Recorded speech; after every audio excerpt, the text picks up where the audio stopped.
വിദ്യാസാഗർ ഗുരുമൂർത്തി, നമുക്ക് എന്തായാലും ചർച്ച അവസാനിപ്പിക്കാം.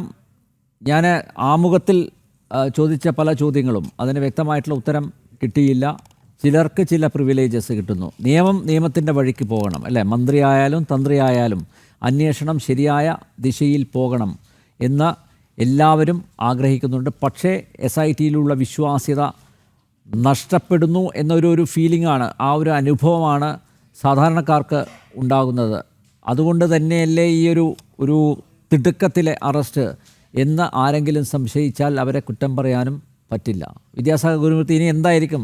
ഇനി തുടർന്ന് അങ്ങോട്ട് എന്തായിരിക്കും? ഇനി തന്ത്രിയും കൊണ്ട് ഇനി തെളിവെടുപ്പിന് കേരളത്തിനകത്തും പുറത്തോട്ടും പോവുമോ?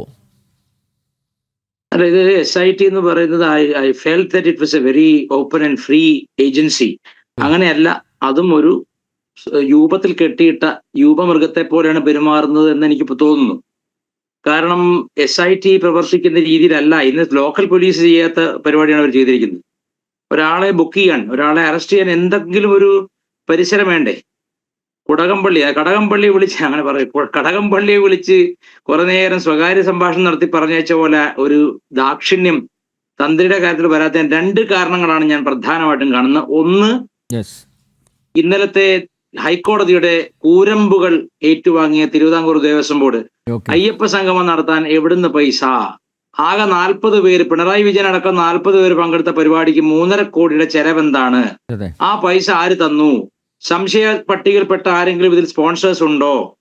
അല്ലെങ്കിൽ ഇത് ആരുടെ പണത്തിലാണ്? അല്ലെങ്കിൽ ഇത് ദേവസ്വം ബോർഡ് തന്നെ കൈയിട്ട് വാരിയ പൈസയാണോ? ഇതെല്ലാം പറയാതെ സമയം എന്ന് പറഞ്ഞിട്ട് ഇപ്പോ ഏതാണ്ട് 3 മാസം 4 മാസം കഴിഞ്ഞു.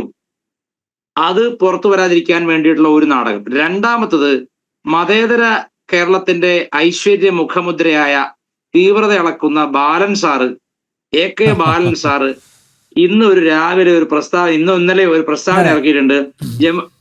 ജമാഅത്തെ ഇസ്ലാമിയെ പറ്റിയും മുസ്ലിം വർഗീയവാദത്തെ പറ്റി ഒരു പ്രസ്താവന ഇറക്കിയിട്ടുണ്ട്. ആ പ്രസ്താവന മുസ്ലിം സമൂഹത്തെ ആകെ ശോഭിപ്പിച്ചിട്ടുണ്ട് എന്ന തിരിച്ചറിവിൽ വൈകുന്നേരം ഹിന്ദുക്കളുടെ തന്ത്രി ഞങ്ങൾ അറസ്റ്റ് ചെയ്തു. ഞങ്ങൾ ബാലൻസ് K നായർമാരാണെന്ന് കാണിച്ചിട്ടാണ് ഈ ബാലന്റെ പ്രസ്താവന ഒരു കാരണമാണെന്ന് ഞാൻ മനസ്സിലാക്കുന്നുണ്ട് ഇതിൽ.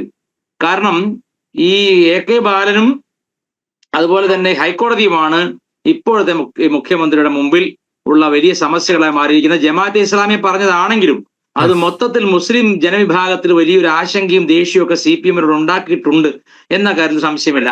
MM മണിയെ പോലെ ആളുകൾ നിസ്സാരനായി തള്ളിക്കളയുന്ന ആളല്ല AK ബാലൻ എന്നതുകൊണ്ട് ആ പ്രസ്താവനയെ വളരെ വളരെ ഗൗരവമായിട്ടാണ് ഈ മുസ്ലിം സമുദായം കണ്ടെത്തിയത്. കാരണം MM മണി പറഞ്ഞ ഓർമ്മയില്ലേ, നമ്മുടെ തദ്ദേശ തെരഞ്ഞെടുപ്പ് തോറ്റ അമ്പിയപ്പോ പറഞ്ഞൊരു കാര്യമുണ്ടല്ലോ, അതായത് ഞങ്ങളുടെ ചോറും വാങ്ങി തിന്നിട്ട് ഞങ്ങൾക്കെതിരെ കുറയ്ക്കുന്നോടാ എന്നൊക്കെ ചോദിച്ചിട്ടേ, അത് നിന്റെ വീട്ടിൽ നിന്നല്ല ഞങ്ങൾ പിന്നെ ഇതൊക്കെ തരുന്നത്, കേന്ദ്രത്തിന്റെയും കൂടി പൈസയുണ്ട് ഇതില്, ഞങ്ങൾ തന്നെ തരുന്ന ടാക്സ് ഉണ്ട്, നിന്റെ ഒന്നും വീട്ടിൽ നല്ലടാന്ന് ജനങ്ങൾ തിരിച്ചു പറഞ്ഞത് തള്ളിക്കളയുക ചെയ്തത്.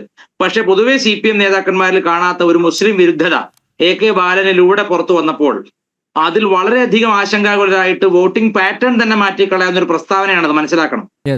കേരളത്തിന്റെ വോട്ടിംഗ് പാറ്റേൺ തന്നെ മാറ്റിക്കളയാവുന്ന ഒരു പ്രസ്താവനയാണത്. ആ പ്രസ്താവനയിൽ ജനങ്ങൾ കൂടുതൽ അഭിരമിക്കാതിരിക്കാൻ വേണ്ടി, എന്നാൽ ഞങ്ങൾ ഇതാ ഹിന്ദുക്കളുടെ തന്ത്രിയെ ഒരു കേസ് തെളിവില്ലെങ്കിലും എന്ന് പറഞ്ഞ രീതിയിലാണ് ഇപ്പൊ കാര്യങ്ങൾ പോകുന്നത്.